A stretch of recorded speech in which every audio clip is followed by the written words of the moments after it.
This Torah class is brought to you by TorahAnytime.com. Last week, we did part 1 of Shmiras Einayim, watching your eyes. This week, Be'ez Hashem, we're going to continue. I must say, as a little bit of a hagdama, some of the response that I received from the share from last week from people, mamish, all over the world, it was unbelievable. Mamish, America, Switzerland, it's unbelievable. People, everyone should keep on, the emails should keep on coming through, pocketseries@gmail.com. Keep it coming through, get the remarks, get the comments. It's wonderful to hear that people actually enjoy these shiurim.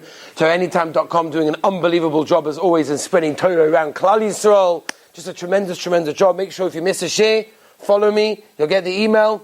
Won't miss a share. Right, let's go, Rabbi Isai.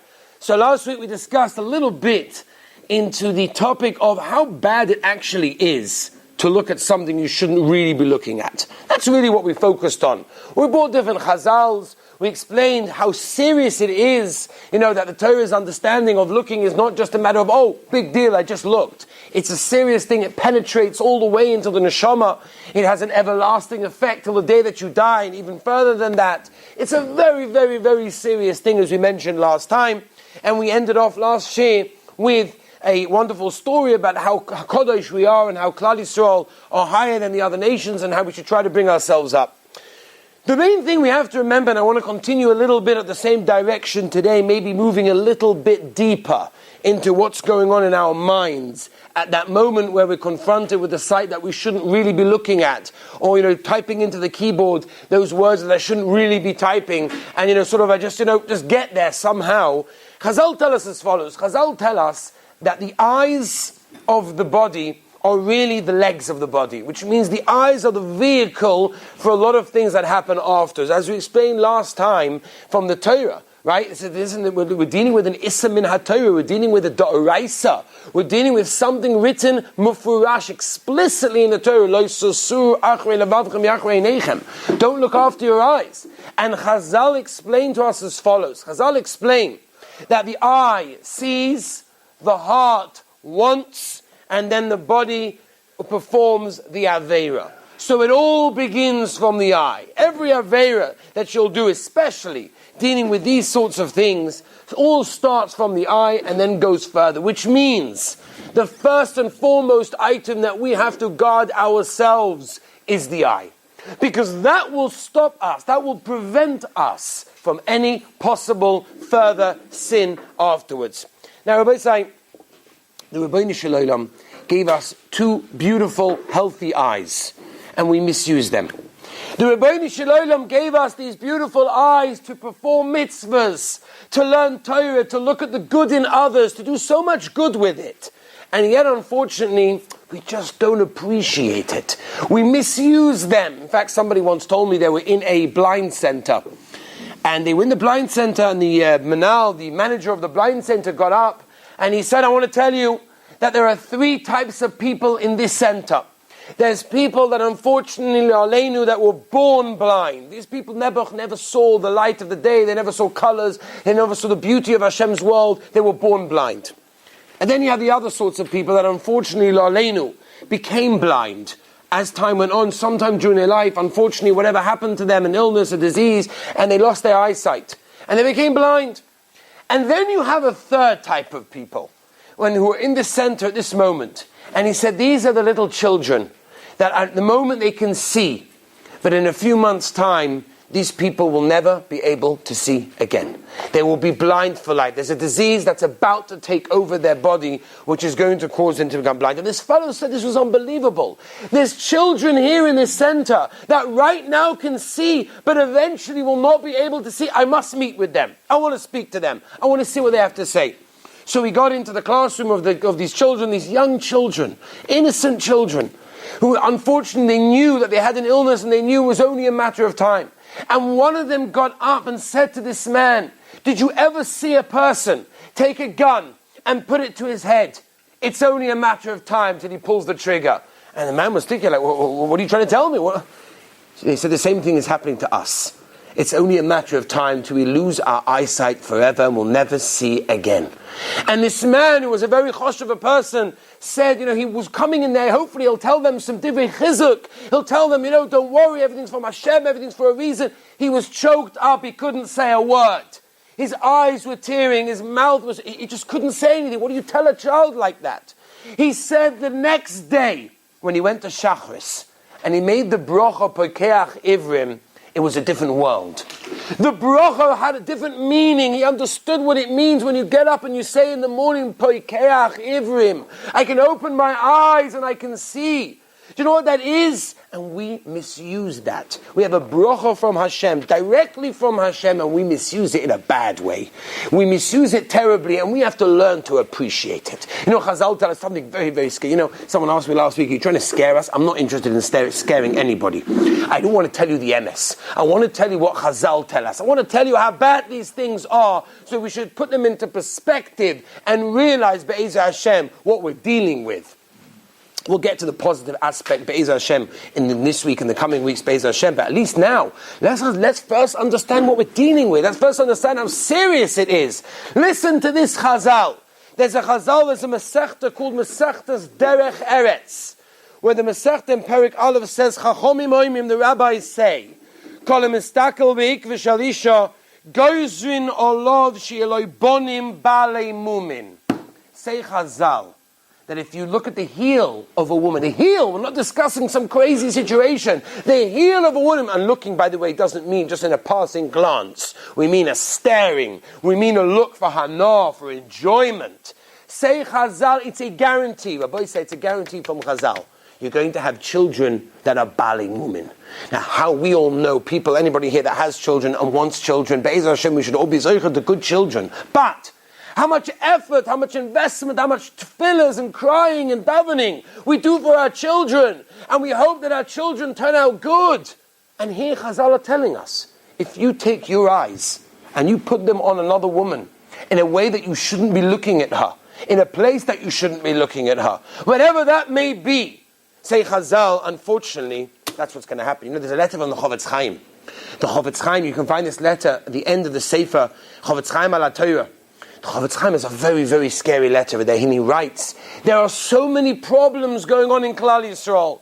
There's so many issues, there's so many situations. Parnasa, for example, everyone's struggling, everyone's looking. Parnasa, it's difficult to get a good job, to keep the job, it should pay well. People are busy with all sorts of problems, and everybody's wondering, why are my tefillahs not being answered? I'm davening to Hashem, everything should go well, I should have good children, I should have good shalom bayis, parnasa, everything should be amazing. Where is it? Says the Chofetz Chaim, you know where it comes from? You know where it stems from? You know what the problem is?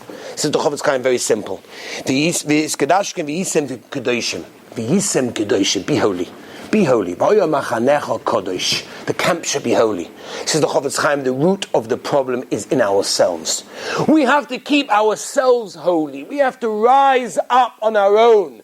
And then all the brachas, says the Chofetz Chaim, that every single person wants can then be chal. I spoke about this in the Sfas Emes on Hanukkah. The Sfas Emes is a wonderful thing. It says the Sfas Emes as follows. You ever wondered that there are 3 mitzvahs that are presuming nisa? We advertise the mitzvah, right? Mikra Megillah. On Purim, we like to read the Megillah. It's presuming nisa. Daled Kosos, the 4 cups on Pesach, right? Presuming nisa. And of course, lighting the Hanukkah menorah is presuming nisa. Why, says this verse Emes, are the first 2 done in private? True, Megillah is done in the shul, but it's not done in the street. We don't go out and read the Megillah in the middle of the streets and tell everybody, look what happened to us. No, we put it in the shul, amongst people, and we do it there. Same thing with Daled Kosos, the 4 cups of wine and Pesach. We close the doors of our house and we do it in the privacy of our own home. But Hanukkah, we take the menorah out in the street. Why? It's such a powerful thing. He says because that's exactly what they wanted to do. In the times of the Yevonim of the Greeks, you know what they did? They took the streets and they put it into the Beis Hamikdash. They took the streets and they impurified them, matama the Beis Hamikdash. Therefore, on Hanukkah, we must do the opposite. We take our menorahs, we take our kedusha, our Torah, our tefillah, our mitzvahs, and we mekadosh the street. It's the same thing here, Rabbi. So how sad it is.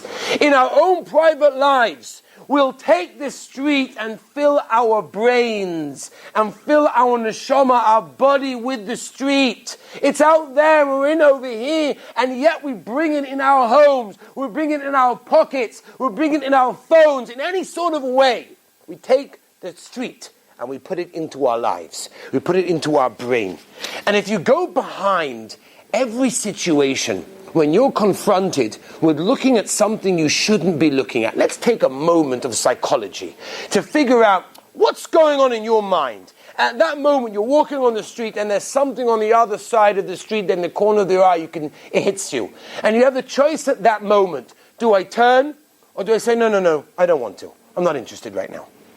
So you go behind the exact, the brain at that moment. There's an unspoken promise. There's an unspoken promise that there's something here that you're going to enjoy. And it eats away at you, and it says in the back of your head, there's something there that's really going to give you a lot of pleasure. It's offering you something. The eye is the best salesman going. It will tell you, wow, there's something unbelievable out there. There's something that can give you pleasure, right? Look at this, there's something promising out there. And then you look, and then you realize afterwards it's just empty. There's nothing there. If you'd put it to words, it wouldn't mean anything. If you would put to words what you're about to look at, if you have the mind to think at that moment, what am I about to do? Put it into words, please, for me. Nothing. It's empty. Just imagine, I always give this marshal, just imagine if you're very thirsty. You're thirsty, you're like, do me a favor, I just need a drink, please. No problem, I'll give you a cup of water that's got piles of salt in it. Salty water. You'll take the drink for a split second as the liquid goes down your palate. So it sort of, it helps the dryness of your throat. But for a split second later, you're more thirsty than you were before. That's exactly what happens over here. You'll look for a moment because your body is thirsty for it. You'll look, and maybe for a split second, you'll maybe quench that thirst for a split second. But for a minute later, you're even thirstier than you were before. Because it's like drinking salty water. It doesn't get any better. It doesn't get any easier. And Rabbi say, it's even worse. For those that are married, for those that are going to get married, do you think this is going to improve your marriage? Do you think your marriage is going to get any better with this time? How many people destroyed themselves with their marriage, with their children, with their community life? They ripped apart their entire life. Why? For one mice of pleasure. That's all it was. It was one mice of pleasure. And you'll ask them, was it worth it? Not one of them will tell you yes. Impossible. To sacrifice your entire lifetime, your life with a happy family, with the children, with a wife, with grandchildren, with community life, with everything. They sacrificed it and they left it. Why? Because of one maisa of physical pleasure. And Rabbi say, that's exactly what's going on. When we walk in the street, or when we have our phones, computers in front of us, we have that choice. Do you go down that way or do you not? Think for a moment. It might affect your marriage for the rest of your life. Because you're not going to look at your wife in the same way, and I guarantee that. And this is what people have told me personally, from people that I've dealt with in this situation. This is what's going on. This is what's happening. And we need to train ourselves now to realize, not only are we dealing with something in the next world, if Olam Haba doesn't scare you, and what's Rabbi, leave me alone with this next world business, and I'm going to be, flown around in the next world, I can give you scary chazals, what's going to happen to you in the next world when you get up there. But let's leave that for a moment. Let's talk about here. Let's talk about now. If you look and you enjoy that sight, you will not enjoy your wife in the same way. Mitzias, Rabbi said. Nobody can argue with that. And that's the people that have told me. It's poshut. So if you want to save yourself and you want to save your marriage, this is the way to do it. The training now, whether you're married or not married, doesn't make a difference. The training starts now. And if you got there, we'll speak about Mitzvah Hashem next week. What happens if I'm so into it? How do I get out of it? How to help myself? Positive thinking. We'll talk about that next week. But I told you, now I want to just discuss one thing. How bad it actually is. The effects that can actually happen. I want to mention two last things. There's an unbelievable medrash. An unbelievable medrash. In the Yalkut, in Vayechi, the medrash brings a famous story. The story goes as follows. Rabbi Masya ben Chorosh. Rabbi Masya ben Chorosh was a tzaddik, was a godel, was a Talmud Chacham, a choshev person. And he was sitting in the Beis HaMedrash learning Torah day and night. This was a tzaddik gomo. They bring down, the medrash says, his face shone like the sun. The look on his face was like a malach. This was not even a human being, this person. It was just amazing. This person never looked at a woman in his entire life. He had never looked at a face of a woman in his life. And the Sultan once walked past him and said, how can it be that this fellow has never done an Aveira? I want to test him. So the Sultan went up to the Rebbeinu Shalom, went up to Hashem and said, Hashem, I want to give him a test. I want to test him. Let's see. Hashem said, oh, forget about it. You'll never get him. This man is just foolproof. Forget it. The Sultan says, I want to do it anyway. So Hashem said, fine, no problem. You have permission. Off you go. He dressed himself up, say Chazal, as the most beautiful woman that ever was brought down into this world from the beginning of time. And he approached this tzaddik, Rabbi Masya ben Choresh, and he approached him. And as he was learning, he saw something over there on the side that looked like an appearance of a woman, and he turned the other way. And the Sultan comes over there, looking that way, and he turned that way. And every direction he was going, he saw that there's no way out. And he said, that's it, I can't do an Aveira, I can't be. He told his Talmud, Rabbi said to Medrash, he told his Talmud, bring me some nails. And he took these nails and he put them into his eyes because he didn't want to look. That moment the Sultan started shaking and he left and he went.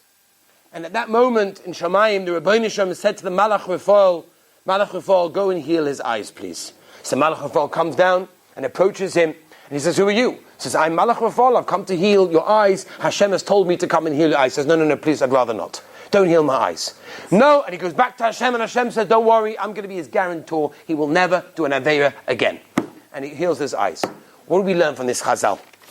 We learn from this Chazal is that if a person doesn't look, and a person tries, and a person does what he needs to do to protect himself, to try his best, the Rebbeinu Shalom gives him a special siyata d'shmaya, a special merit, a special schus, that the Yetzer Hara won't be so powerful. But you have to try. You can't expect it to come for nothing. You have to try. You do your part. Once you've done your part, then the Rebbeinu Shalom does those. I want to mention one last thing for today. Be'ez Hashem, there's lots more to do. We'll do next week in Mitzvah Hashem a lot of positive thinking, a lot of positive things as well. We'll talk about the schar, the beautiful reward, and everything that a person can, unimaginable reward. If a person turns away one moment from a woman from a sight that he shouldn't see, one moment, the reward we'll speak about next week. I want to mention one letter. Those that heard my Chanukah shir might remember this letter, but you know what? I think this is a letter I think we should really read over once a month, maybe even once a week. This is a letter. I photocopied it from the original, right? The original, obviously, I'm not going to bring in, but the original is basically a photocopy of the original. This letter was written by a camper, a girl in America. It was written to her counselor. That's how I got it, from the counselor. So this is the letter. Let me read you to the words of the letter, and I think there's a very big effect that this letter had on me, and hopefully Be'ez Hashem can have on you. The letter reads as follows: Dearest, you're probably shocked to get this letter from me. 3 years passed since I've seen you last. You didn't think you'd ever get a letter from me, though I'm sure you remember who I am. I liked you a lot as a person, but I never accepted what you told us. I always thought of you as a religious fanatic. You're always so nice to me. We got on along very well, but I just never wanted to hear about religion. I could still see the hurt face when you walked into the bunkhouse and saw me reading a magazine that was not for a Bas Yisrael. I don't know if you remember, you sat on my bed, held my hand tightly and looked at me. You didn't say anything. You just looked sad and held my hand. Things have changed a lot since then. Yes, I'm writing to you now. I'm still lying in bed in the same position as you left me 3 years ago. My hand is still stretched forward and I want you to hold it tight again. This time, I want you to look at me with a happy face. I want you to be proud of me. I just went through a terrible accident. I'm lying here in bed forever. I'm paralyzed on the right side of my body. I can't move. I can't talk so well, but my hand can still write. And it's this hand I stretch out to you. The doctors say my case is a lost case, no recovery. But I think this accident was the biggest recovery in my life. I'm not sad anymore. I learned a lesson. It was the hard way, but I learned. I lie here motionless, and I think about all those days that I was able to laugh and to talk and to run and to sing and dance and play and pray and do mitzvahs, help people and thank Hashem for everything. Every single movement that He gave me. But I lie here and cry as I think of what I did with all those happy days. I dirtied my ears. I ruined my eyes. I looked and listened to pictures, music, books and movies that I shouldn't have. My mouth, the most precious tool that Hashem gave us, I used for words, curses and songs that should never enter Bas Yisrael's mouth. I still see your sad look in front of my face. I still see you sitting on my bed. I still see your tears rolling down. And I see the disappointment. The Neshama is shouting. I feel it. I feel it pounding. There must be a way to fix everything. It was last night that I found a way, and therefore I pushed myself to write this letter. I want you to tell people my story. I want them to know.